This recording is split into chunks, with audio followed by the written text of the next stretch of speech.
3 weeks of silence meant only one thing in the outer spiral territories. Death had come calling, and nobody had survived to tell the tale. Captain Irith flexed her wing arms as she studied the holographic display floating before her. The automated distress beacon from the research vessel Meridian pulsed weakly on the screen, a dying heartbeat from a world that ate ships and their crews without mercy.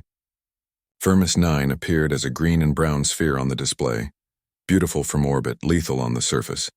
How many ships have we lost to that planet? Warrant Officer Bren clicked his mandibles together, the insectoid security officer's way of showing concern. His compound eyes reflected the dim light of the ready room.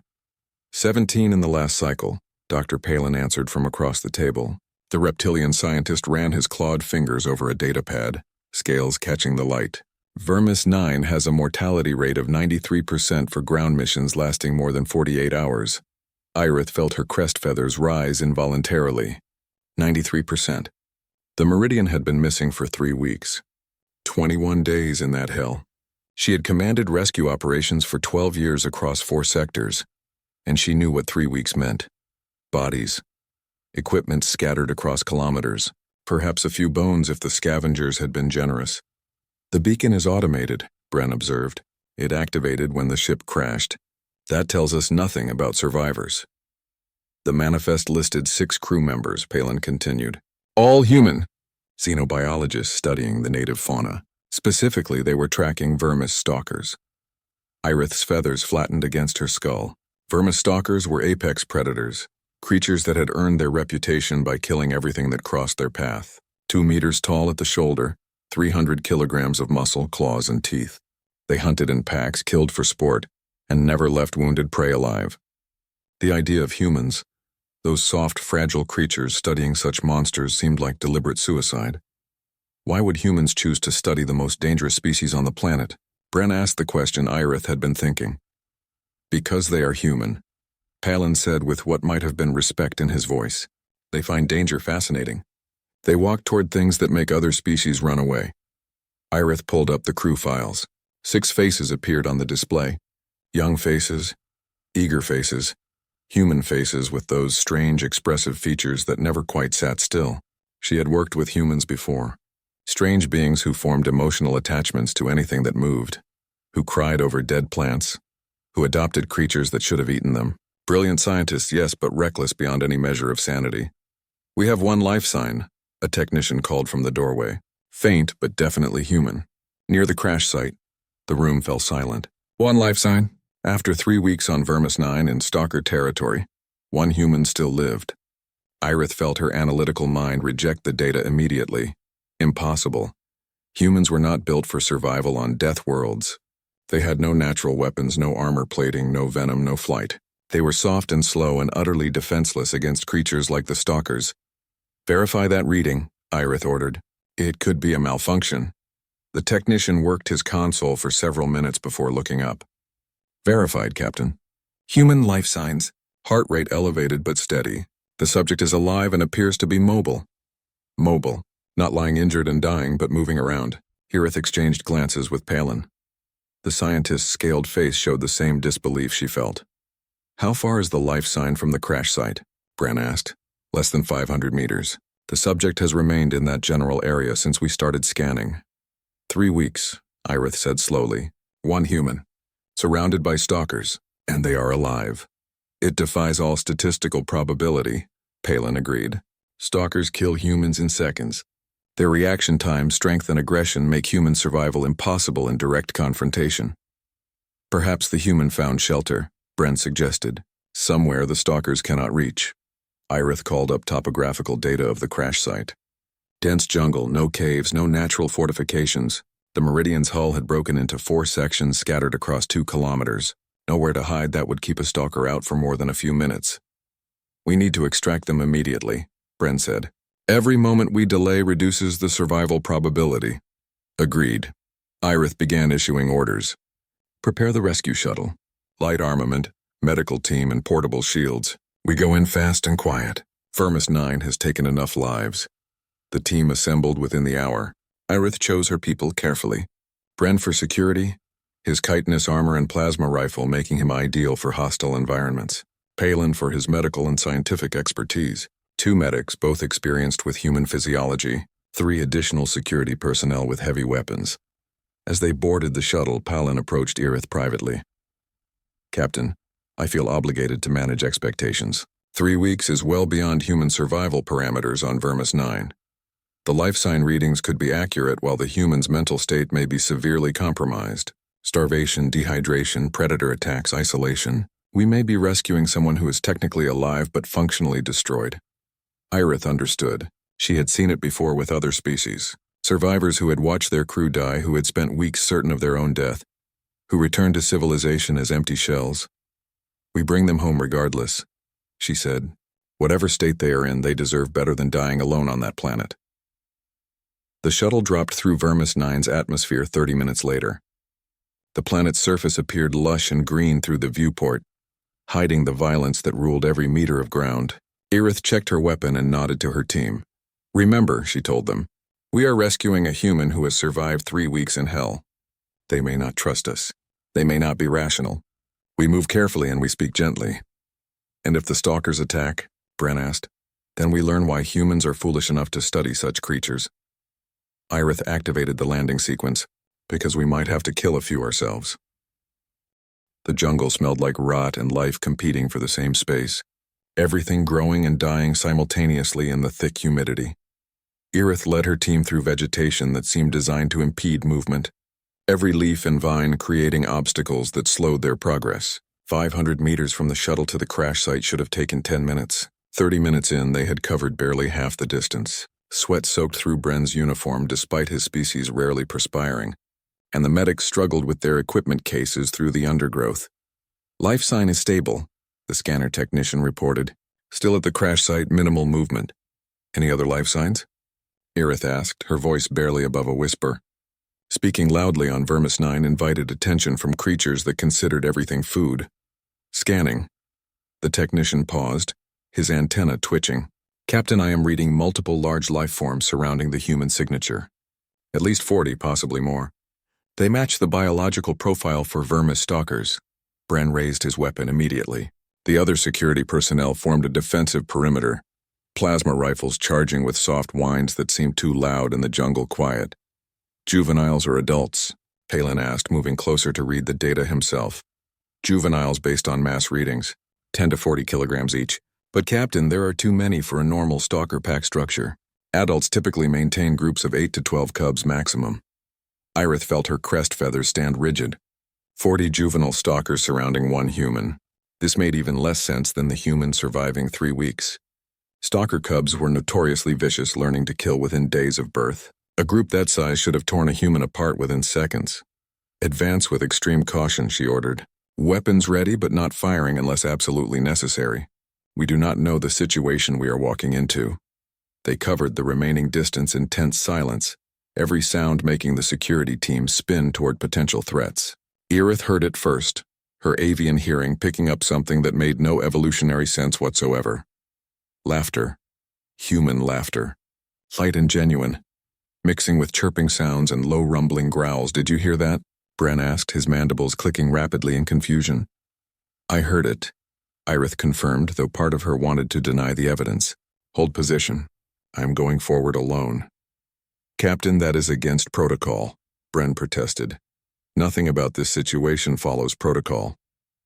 Irith moved ahead, pushing through a final wall of broad leaves into a clearing created by the crashed ship's impact. What she saw made her brain refuse to process the information for several seconds. A human sat cross-legged on the ground, near a section of twisted metal that had once been part of the meridian. Male, thin but not starving, clothes torn and dirty but functional. His left leg was splinted with metal strips and wrapped in fabric that might have been bandages. His face showed scratches and bruises in various stages of healing, and his hair had grown wild and unkempt. But he was alive, alert, and smiling. Around him, scattered across the clearing like strange pets, were dozens of Vermis stalker cubs. They ranged in size from barely larger than house cats to nearly the size of adult humans. Dark scales covered their bodies. Sharp claws clicked against metal and stone, and their mouths full of developing teeth could easily shred flesh. They chirped and growled and made sounds Irith had never heard from stalker recordings. 3 cubs wrestled near the human's feet. 2 more slept curled against his sides. Others played throughout the clearing, chasing each other, pouncing on bits of debris, acting like children. The human looked up as Irith emerged from the foliage. His eyes widened in surprise, then relief washed over his features. Several of the nearest cubs stopped playing and moved toward him, forming what looked distinctly like a protective formation. "Oh, thank everything that exists in this universe," the human said, his voice hoarse from disuse. "I was starting to think nobody received the beacon." Irith found her voice after a moment. "Are you Daniel Ross from the research vessel Meridian?" "That's me." The human tried to stand, then winced and settled back down. "Sorry, broken leg makes mobility difficult. You have no idea how happy I am to see another intelligent face." "The stalker cubs," Irith said slowly, her mind still refusing to accept what her eyes showed. "Why are they not attacking you?" Daniel looked down at the 3 cubs pressed against his sides, scratching one behind what passed for its ears. The cub made a purring sound that Irith had never heard in any stalker research data. "Oh, these guys? We have an arrangement." Daniel smiled again, that strange human expression that showed teeth but meant friendliness instead of aggression. "I feed them, they do not eat me. It has worked out pretty well so far." Behind Irith, the rest of the team pushed through into the clearing. She heard Bren's weapon power up, heard Palaine make a sound of pure scientific disbelief, heard the medics gasp simultaneously. The cubs reacted instantly. 47 juvenile vermis stalkers moved as one, forming a semicircle around Daniel Ross, bodies low, claws out, teeth visible. They did not attack, but the threat was clear and universal across all species. "Protect the pack member. Defend against danger." "Whoa, whoa, easy everyone," Daniel called out, holding up his hands in what Irith recognized as a calming gesture. He made a series of clicking sounds with his tongue, followed by a low rumbling in his throat that somehow sounded exactly like a stalker's contentment call. The cubs relaxed slightly, but maintained their protective formation. "I apologize for them," Daniel said, directing his words to Irith and her team. "They are very protective. Lost their mother about 3 weeks ago, and they have imprinted on me as the replacement. It is a whole complicated situation." "You are speaking to vermis stalker cubs," Palin said, his voice filled with scientific wonder bordering on religious awe. "And they are responding. And they are protecting you. This should not be possible." "Yeah, I get that a lot lately." Daniel scratched another cub that had pushed its head against his hand, demanding attention like an affection-starved pet. "Listen, I know this looks strange, but I promise there is a logical explanation. How long until we can evacuate?" Irith felt her reality adjusting to incorporate impossible facts. A human had survived 3 weeks on Vermis 9. A human had formed a bond with 47 apex predator cubs. A human sat surrounded by creatures that should have killed him, treating them like companions, and they responded with affection and protection. "Mr. Ross," she said carefully, "I believe we need a very detailed explanation before we discuss evacuation." Daniel nodded, wincing as he adjusted his splinted leg. One of the larger cubs immediately moved closer, letting him lean against its scaled body for support. "Fair enough," Daniel agreed, "though I warn you, even I do not completely understand how this happened. One moment I am dying in a crashed ship and the next I am adopted by the most dangerous predators on the planet. My life got really weird really fast." Daniel Ross spoke while a juvenile stalker cleaned his face with what appeared to be genuine affection, its rough tongue scraping across 3 weeks of accumulated dirt and sweat. "The crash happened during a routine survey flight. We were tracking an adult stalker pack when something hit our engines. I never figured out what, maybe a territorial defense mechanism we did not know about, maybe just bad luck. The ship came apart during impact. I remember noise and fire and then nothing." Irith watched as Daniel pushed the cub away gently, making soft clicking sounds that somehow calmed the creature. The entire rescue team had settled into defensive positions around the clearing's perimeter, weapons ready but lowered. The cubs watched them with intelligent eyes that tracked every movement. When I woke up, I was trapped under debris. My leg was shattered, 3 ribs cracked. Concussion that made thinking feel like swimming through mud. I spent what felt like hours just breathing and trying not to scream. Then I heard the sounds. "What sounds?" Palin asked, his datapad already recording everything. The scientist had moved closer than the security team liked, his natural curiosity overriding survival instincts. "Chirping," High-pitched distress calls. I thought I was hallucinating at first, but the sounds kept getting louder. I managed to shift enough debris to see out, and that is when I found them. Daniel gestured to the cubs scattered throughout the clearing. 47 babies all huddled together near the shipwreckage, crying for their mother. Vermistalker adults do not abandon cubs, Bren interjected. Their maternal instincts are absolute. Where was the mother? Daniel's expression darkened. Dead. I found her body 50 meters from here. Another stalker, male, bigger. Territory dispute, probably.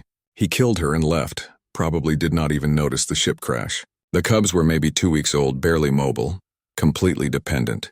They had been crying for hours when I woke up. One of the smaller cubs crawled into Daniel's lap, curling up like it belonged there. Daniel wrapped his arms around it automatically, the gesture so natural that Irith felt her perception of humans shift slightly. They really did adopt anything.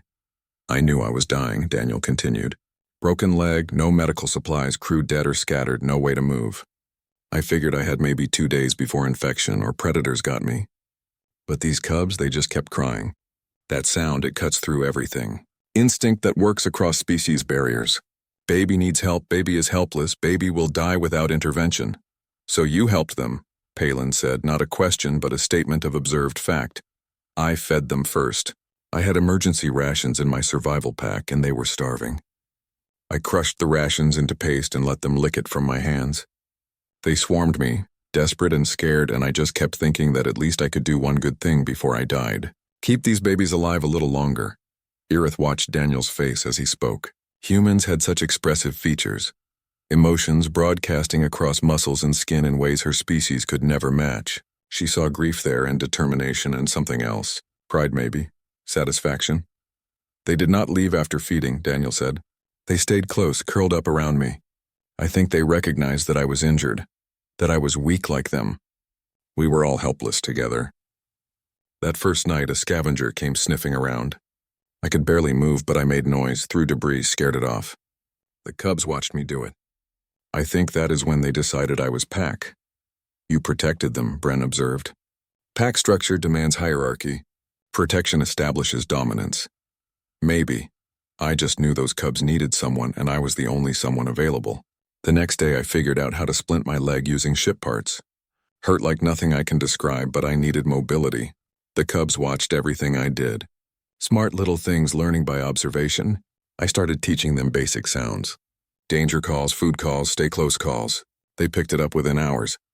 One of the larger cubs approached Bren, sniffing at his weapon. Bren froze, mandibles locked rigid. The cub chirped curiously, then lost interest and wandered back to Daniel. Day 3, I managed to build a trap using ship wire and debris. Caught something that looked like a cross between a rabbit and a nightmare. The cubs smelled the blood immediately. I should have kept it for myself, but they were so hungry. I cleaned it and divided it between them. 47 mouths, not much meat per mouth. But they ate like I had given them the galaxy. That is when the dynamic changed, Palan guessed, his eyes bright with scientific fascination. That is when they started hunting for me, Daniel confirmed. The next morning I woke up to find dead prey piled around my makeshift shelter. Small stuff, insects mostly, things the cubs could catch, but they brought it to me. Pack members share food. I was feeding them, so they fed me. Balance. Daniel laughed, a sound that made several cubs perk up and move closer. I spent a week teaching myself to eat insects. Not pleasant, but protein is protein. The cubs watched me eat and seemed satisfied. Then they started bringing bigger prey, working together, coordinating hunts. I watched them learn in real time. These perfect little predators developing skills that should take months. They were motivated. Keep the pack fed, keep the pack alive. Your leg, one of the medics finally spoke up. How did you treat it beyond splinting? Crash site had a medical kit in one of the intact sections. I crawled there on day 5, took me 8 hours to cover 30 meters. The cubs followed, forming a protective circle while I worked. I found antibiotics, painkillers, proper bandages. Not enough to heal completely, but enough to prevent infection and manage pain. Daniel shifted position, and immediately 2 cubs adjusted to support his weight better. The movement looked practiced, routine. After that, we fell into patterns. I would set traps, teach them hunting techniques, identify dangerous creatures versus safe prey. They would protect me during vulnerable moments, share their kills, alert me to threats. At night, they slept pressed against me. Warmth, security, pack bonding. I think they forgot I was not a stalker. I almost forgot too. What about the other crew members? Irith asked gently, though she already knew the answer. Pain crossed Daniel's features. Dead. I found them in the first week. Harris, Lee, Montgomery, Reed, and Willis. Good people, brilliant scientists. They died on impact or shortly after. I buried them as well as I could with one leg. The cubs helped dig. I think they understood what we were doing. Respect for the dead crosses species sometimes. The clearing fell silent except for the sounds of cubs playing and the eternal jungle noise surrounding them. Irith processed everything Daniel had told them, cross-referencing it against known stalker behavior, human psychology, and basic survival statistics. Every piece of data said this should have been impossible. Yet the evidence sat before her. Human and predator existing in harmony that defied nature. Mr. Ross, Palin said slowly, do you understand what you have accomplished?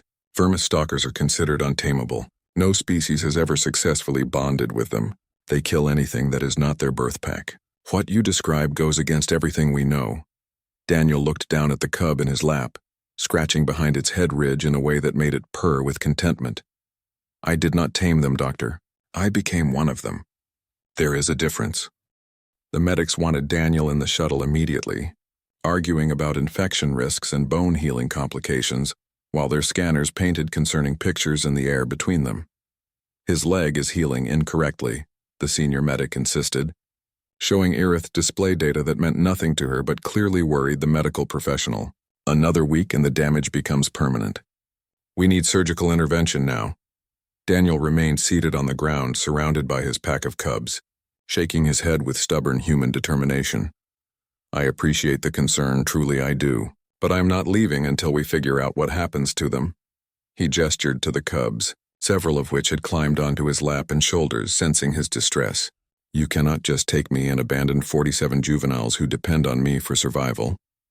Mr. Ross, Irith began carefully, aware that the cubs watched her with increasing suspicion. We are a rescue vessel, not a wildlife transport. Our ship cannot accommodate that many stalkers, and regulations explicitly forbid. Transporting dangerous predators without containment, protocols we do not possess, then I am not going. Daniel's voice carried finality that reminded Irith of hull metal, hard and unyielding. Bren's mandibles clicked in agitation. You are being irrational. These are animals, predators. Your emotional attachment is understandable given your trauma, but you must prioritize your own survival. One of the larger cubs growled at Bren's tone, picking up on the aggressive edge despite not understanding words. Daniel made a soft clicking sound and the cub quieted immediately. They are not just animals to me, Daniel said. They saved my life as much as I saved theirs. They are my responsibility. I made them a promise and humans keep their promises. Palin had been observing the interaction between Daniel and the cubs with intense scientific focus. Now he moved closer, datapad forgotten, his reptilian eyes bright with curiosity that bordered on obsession. Mr. Ross, help me understand. You speak of promises to creatures that cannot comprehend human concepts of obligation. You risk permanent injury for beings that will never understand sacrifice. Why? Daniel looked up at the scientist and Irith saw something in his expression that she had seen in humans before. That strange light that appeared when they spoke about things they believed in deeply, things worth dying for. Because they trust me. Look at them, Doctor. Really look. Daniel lifted one of the smaller cubs, holding it gently. The creature made no move to bite or scratch, just nestled into his arms. 3 weeks ago they were orphaned babies watching their mother die, hearing their world end in blood and violence.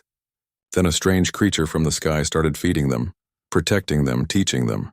They do not understand promises, but they understand pack. They understand belonging. I am their pack now, and pack does not abandon pack. The cub in Daniel's arms made soft chirping sounds, pressing its scaled head against his chest.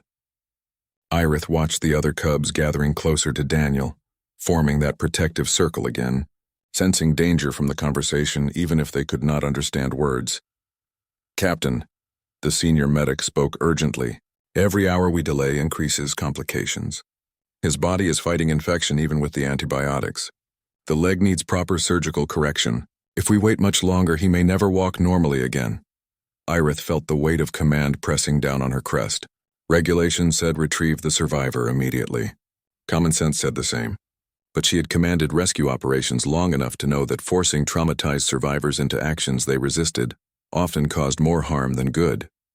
"What do you propose, Mr. Ross?" she asked.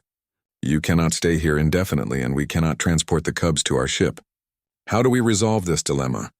Daniel was quiet for a long moment, absently scratching cubs while he thought.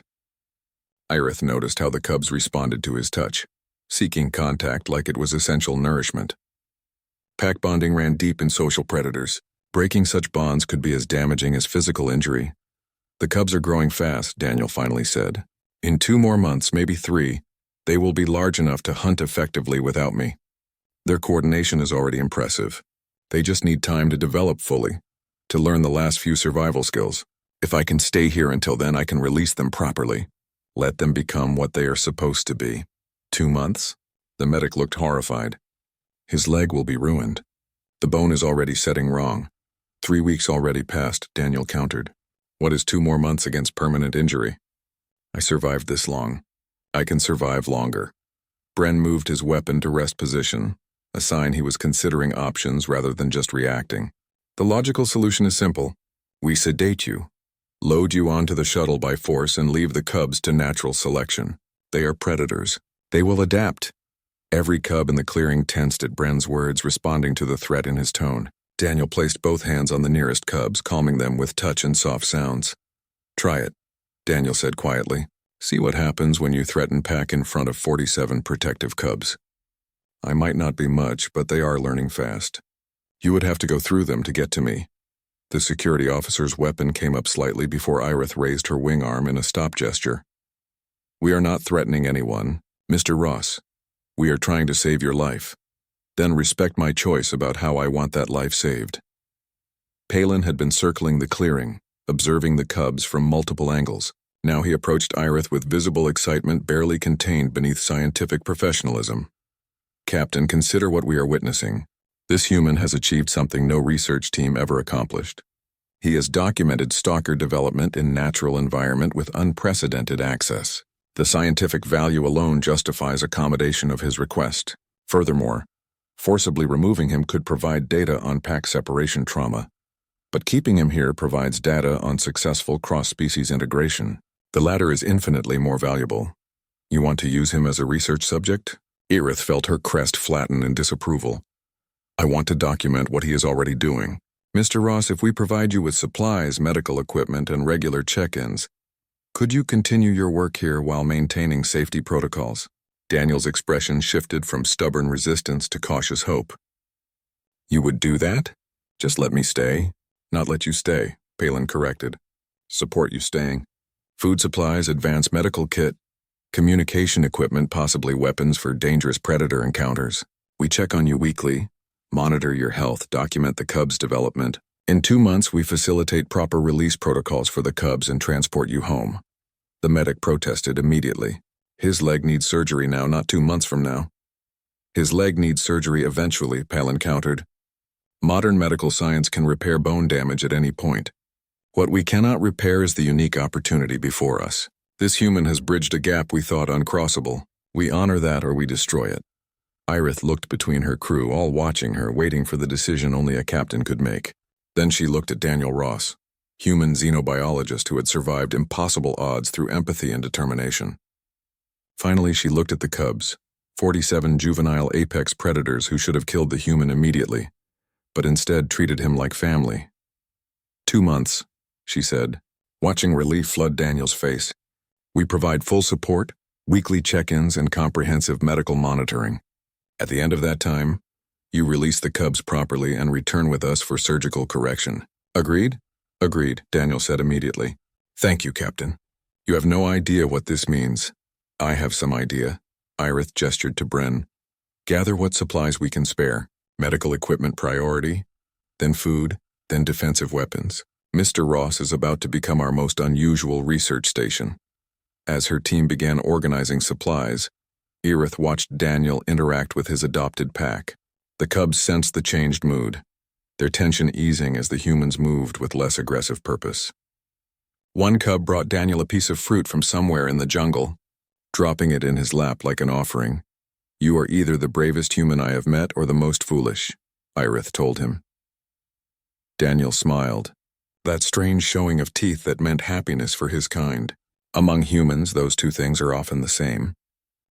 Week 3 of what Irith had started calling the Stalker Project arrived with unusual problems that had nothing to do with predators or survival. Galactic Command wanted Daniel Ross evacuated immediately. Regulations cited in 14 different languages, each one saying basically the same thing. Humans were not allowed to establish unauthorized contact with dangerous fauna. Daniel had responded to the official order by sending back video of himself teaching cubs to hunt cooperatively, ending the message with a polite request that Command could file their regulations. Wherever they stored things, nobody cared.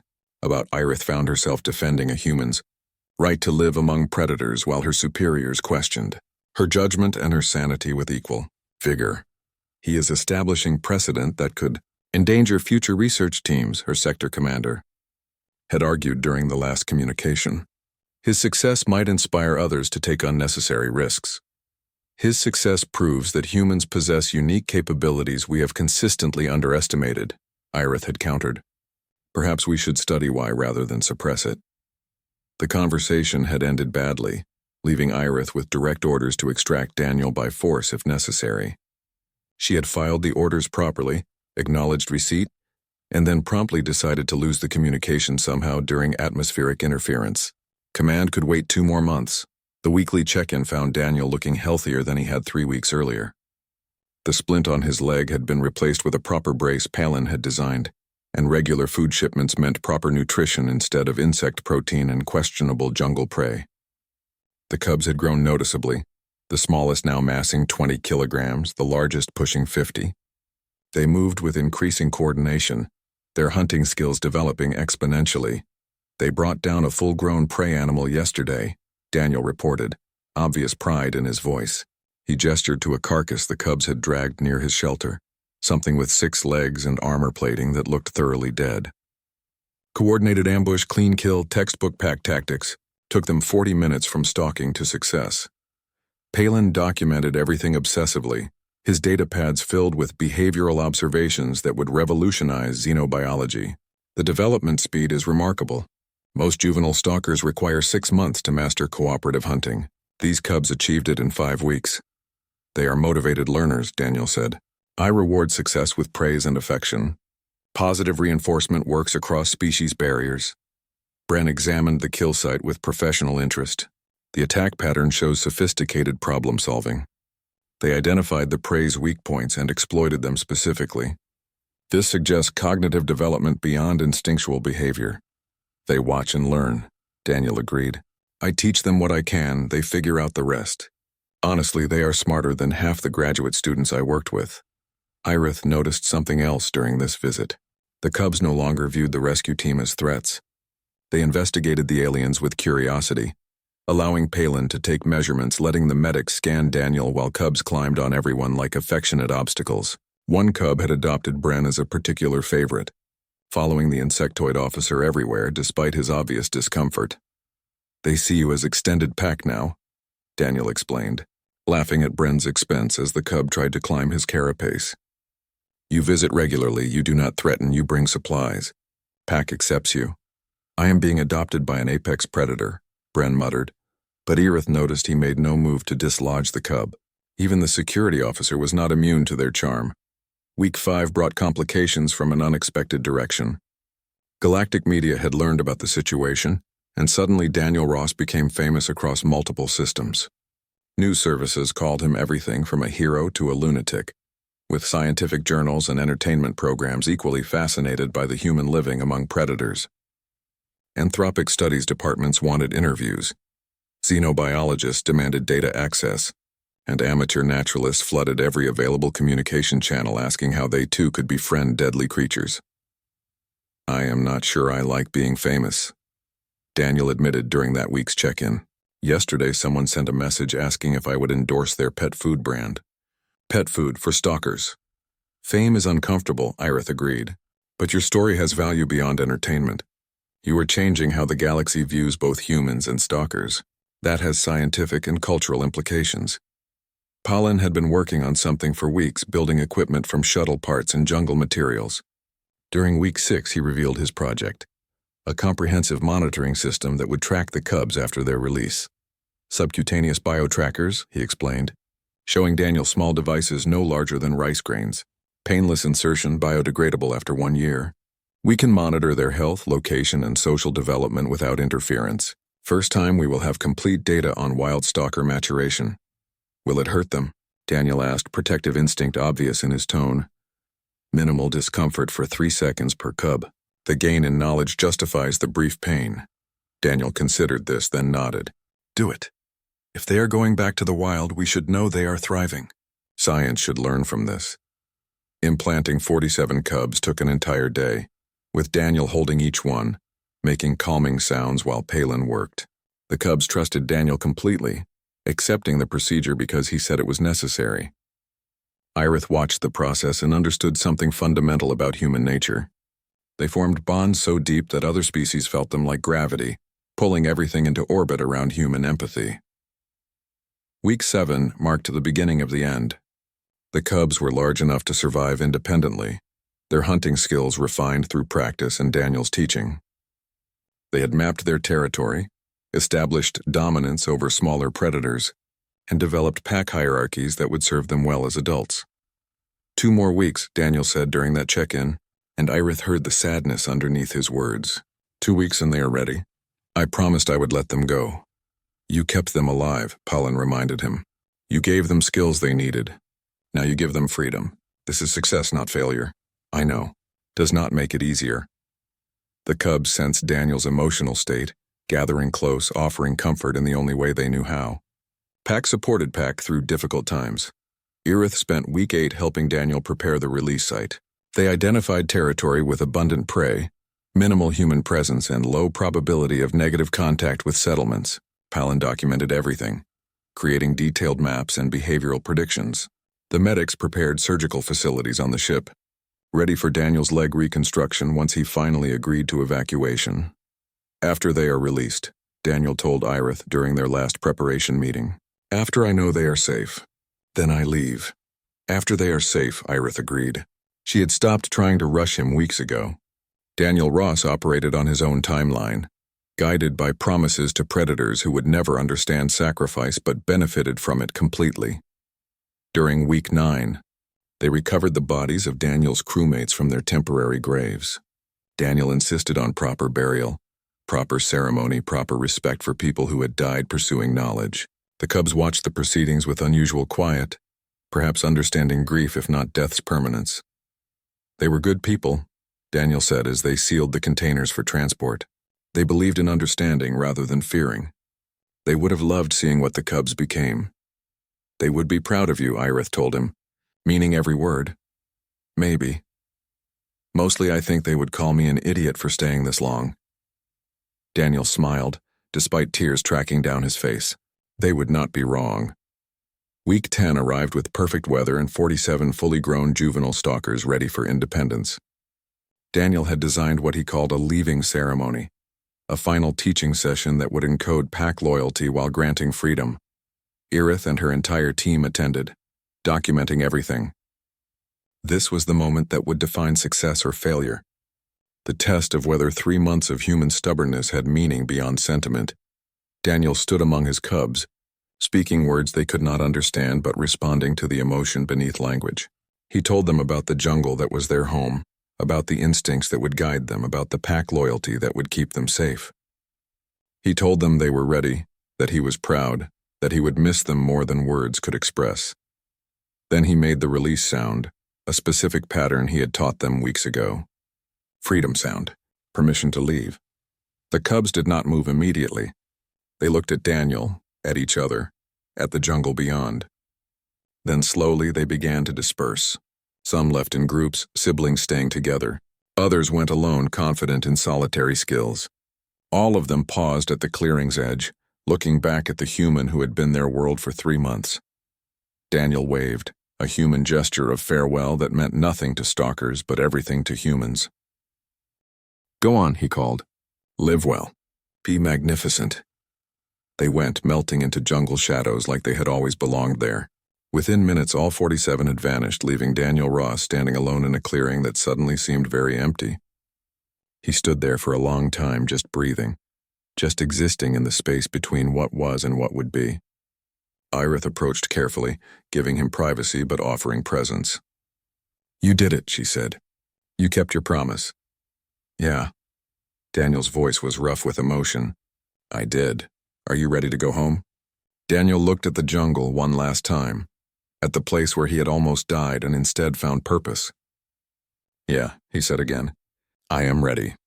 8 weeks after leaving Vermis 9, Daniel Ross walked without a cane for the first time since the crash, his surgically reconstructed leg responding to neural impulses like it had never been broken.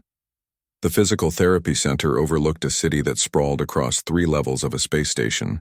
Thousands of beings from hundreds of species conducting the ordinary business of galactic civilization.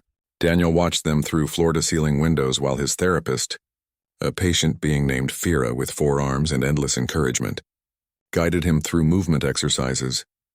"Better," Fira commented as Daniel completed a complex sequence of steps. "The bone integration is excellent. Your surgeon did remarkable work."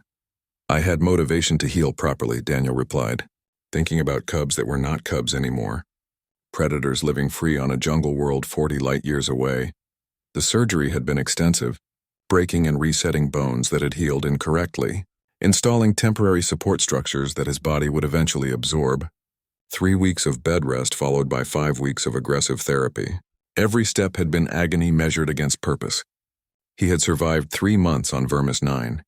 He could survive physical therapy. News services still wanted interviews, but Daniel had learned to be selective.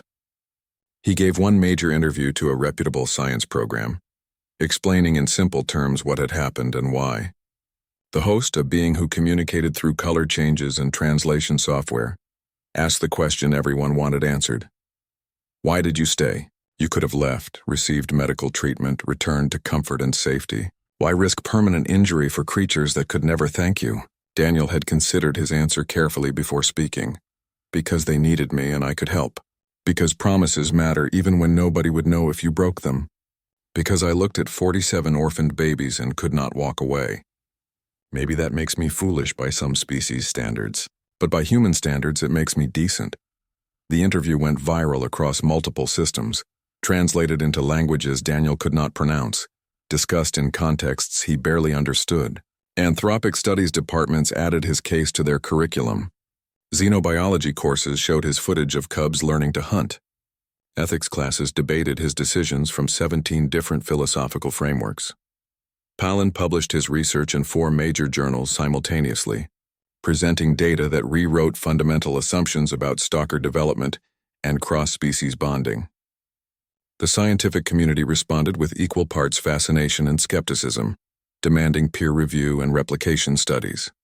Palin welcomed the scrutiny, confident that his data would survive any examination. "You made me famous," he told Daniel during a visit to the therapy center. "Research institutions are offering funding, requesting lectures, proposing follow-up studies. All because you befriended predators." "You did the real work," Daniel countered. "I just lived through it. You documented it, analyzed it, proved it scientifically. That matters more than my story. Your story gives the data context. Numbers mean nothing without narrative." Palin pulled up his datapad, showing graphs and charts that tracked 47 individual cubs across their territory. Speaking of which, the biotrackers are providing excellent information. All cubs are thriving. They have maintained pack cohesion while establishing individual territories. Success rate is 100%. Daniel studied the tracking data, seeing movement patterns that indicated healthy, well-adjusted predators pursuing normal lives. Relief washed through him, sweet and profound. "They are doing okay," he said quietly. "More than okay. They are exceptional. Enhanced development from your training gives them advantage over naturally raised stalkers. They hunt more efficiently, avoid danger more intelligently, cooperate more effectively. You did not just keep them alive, Daniel. You made them better." Irith visited during week 6 of therapy, bringing news from Galactic Command. The organization had finally stopped demanding Daniel's court-martial for unauthorized wildlife contact, instead creating new protocols based on his experience. Humans would receive special consideration for xenobiology fieldwork. Their unique capabilities acknowledged officially. You changed policy, Irith told him, settling into a chair designed for avian physiology. Command grudgingly admits that human empathy represents valuable scientific asset rather than liability. They are not happy about being wrong, but they accept the evidence. I just did what felt right, Daniel said, working through leg exercises while they talked. What felt right to you revolutionized interspecies contact theory. Small actions sometimes carry weight beyond intention. Bren visited too, bringing gifts that made Daniel laugh. The insectoid officer presented a data chip containing video footage compiled from their weekly visits. I thought you might want documentation, Bren explained. Personal memories rather than scientific records. Daniel watched the videos that evening, seeing himself through alien eyes. He looked terrible in the early footage, exhausted and injured, held together by stubbornness and purpose. But he looked happy too, surrounded by cubs that climbed over him like affectionate furniture. The progression over 10 weeks showed his body healing while the cubs grew, mutual support captured in simple recordings. One clip showed a cub bringing Daniel fruit, the offering presented with obvious pride. Another showed him teaching hunting techniques, his human voice making stalker sounds with increasing accuracy. A third captured the release ceremony, cubs dispersing while Daniel waved goodbye, his expression mixing joy with profound loss. He watched that final clip 3 times, crying without shame, missing creatures that had been his entire world for 3 months.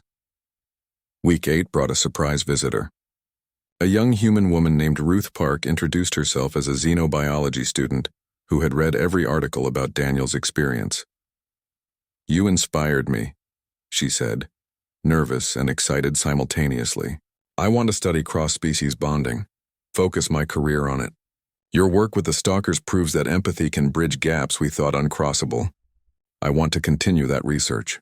Daniel met with her for hours, answering questions, sharing insights, encouraging her dreams. She was the first of many. Over the following weeks, other students contacted him, other researchers, other humans who saw his story as permission to pursue impossible connections.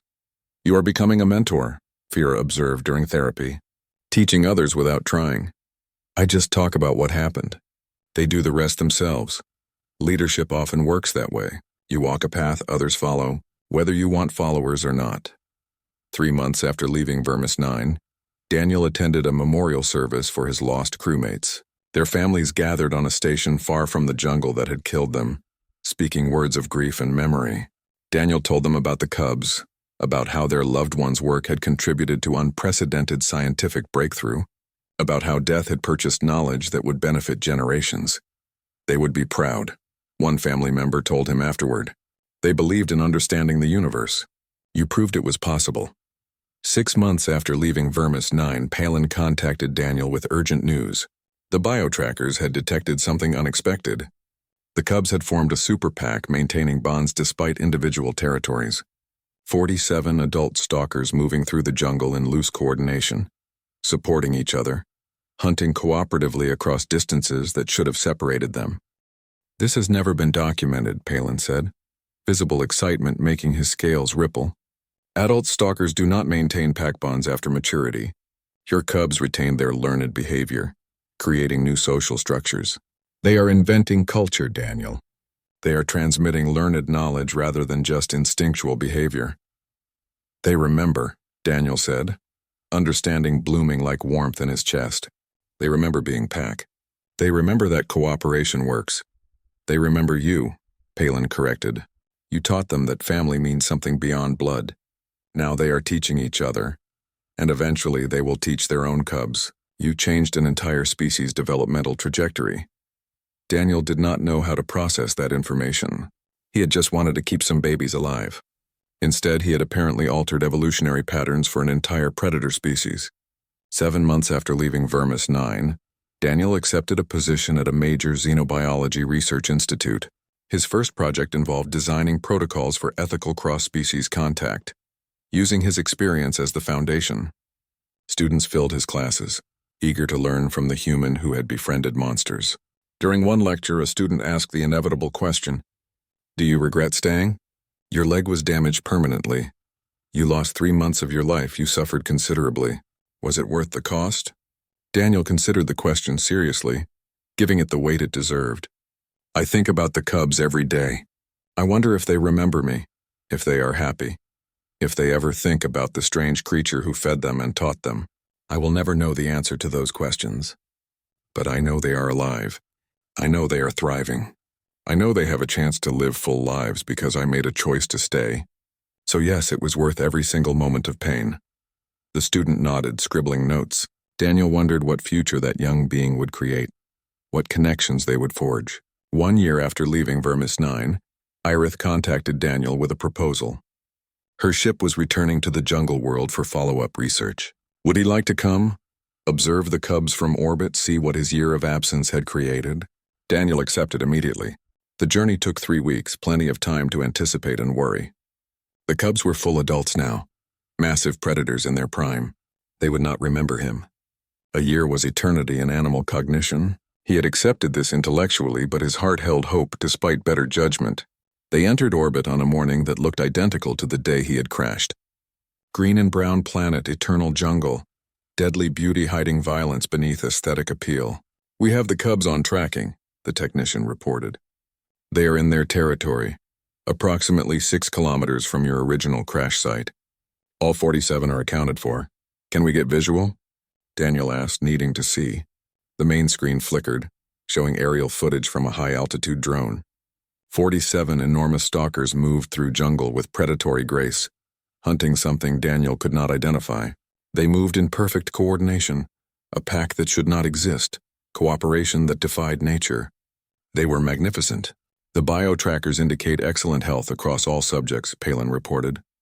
Strong vitals, no signs of disease or injury, optimal nutrition levels.